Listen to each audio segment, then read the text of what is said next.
Assalamualaikum warahmatullahi wabarakatuh. Halo semua, di sini saya Dini Fajira Syabrani dengan NIM C1CN022087 akan menjelaskan sedikit materi tentang akuntansi syariah dengan topik pembahasan akuntansi syariah, hubungan syariat Islam dengan akuntansi, serta perkembangan transaksi syariah. Akuntansi syariah berasal dari dua elemen yaitu akuntansi dan syariah, di mana secara umum akuntansi diartikan sebagai pengidentifikasian, penggolongan, pencatatan transaksi, serta pengintiksaran transaksi hingga menghasilkan sebuah laporan keuangan yang dapat dilihat oleh publik. Sedangkan syariah adalah suatu ketentuan yang berdasarkan atas ketetapan Allah. Jadi, akuntansi syariah dapat diartikan sebagai suatu proses identifikasi, pencatatan, pengelompokan, atau penggolongan transaksi dengan ketentuan sesuai dengan syariat Islam yaitu Al-Quran. Kemudian, akuntansi syariah sendiri, menurut Sofyan Syafri Harahap memiliki tujuan yaitu untuk mengungkapkan kebenaran, kepastian, keterbukaan, keadilan, akuntabilitas, dan transaksi-transaksi yang terjadi di perusahaan. Adapun beberapa prinsip dasar dari akuntansi syariah yang sesuai dengan Quran Surah Al-Baqarah ayat 282 yaitu sebagai berikut. Yang pertama ada pertanggungjawaban atau accountability, di mana konsep ini berkaitan dengan amanah. Manusia diberikan suatu amanah oleh Allah Subhanahu wa taala yang harus ditanggungjawabkan. Nah, pada akuntansi syariah digambarkan bahwa amanah ini berupa suatu bisnis yang dititipkan oleh satu manusia ke manusia lain yang harus dipraktekkan. Kemudian prinsip yang kedua adalah prinsip keadilan, di mana prinsip ini menjadi nilai yang sangat penting dalam etika kehidupan dan sosial.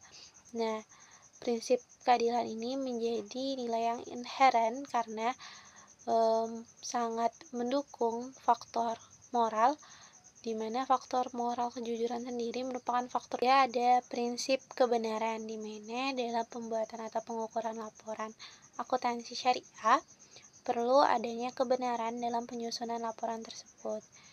Topik yang kedua adalah hubungan syariat Islam dan akuntansi. Kita tahu bahwa Islam adalah agama rahmatul lil alamin, agama tauhid yang dimana Islam sendiri menjadi agama yang berbeda dengan agama-agama lain saat ini.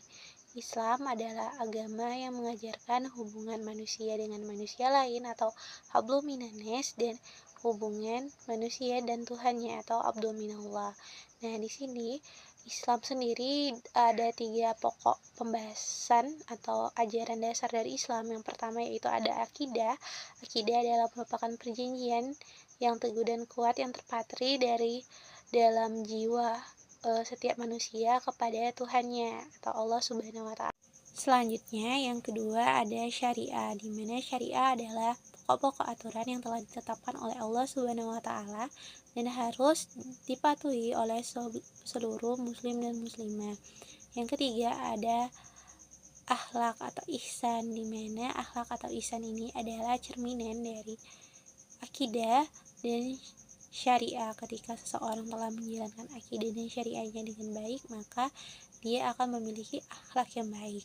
Jika dianalogikan menjadi suatu bangunan, akidah atau iman merupakan suatu pondasi, syariah merupakan tiang-tiangnya untuk menegakkan. Kemudian akhlak yang terlihat adalah sebagai penyempurna atau sebagai atapnya. Selanjutnya kita akan membahas mengenai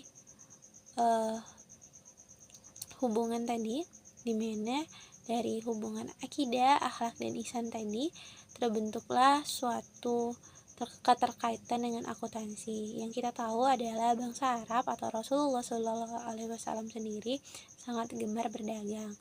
Saat berdagang, beliau melakukan suatu pencatatan akuntansi, dan di mana ini akan dijelaskan lagi oleh perintah Allah Subhanahu wa taala dengan diturunkannya Quran surah kedua surah Al-Baqarah ayat 282. Perkembangan transaksi syariah di Indonesia dimulai pada tahun 1970-an, di mana di sini berdirinya Bank Dunia di Mesir, kemudian berlanjut di Indonesia, berkembang sampai sebelum 2002, di mana pada tahun 1992 didirikan Bank Muamalat.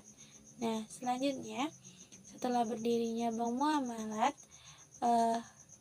yang belum ada PSAK, maka diaturlah PSAK 31 tentang akuntansi perbankan syariah. Kemudian pada tahun 2002 sampai dengan 2007, di sini di periode ini mulai dikenalkan PSAK 59 tentang akuntansi perbankan syariah yang digunakan sebagai acuan bagi bank umum syariah, bank kreditan rakyat syariah, dan bank lain yang berbentuk syariah. Kemudian pada tahun 2007 sampai 2011, di sini untuk pengganti PSAK 59,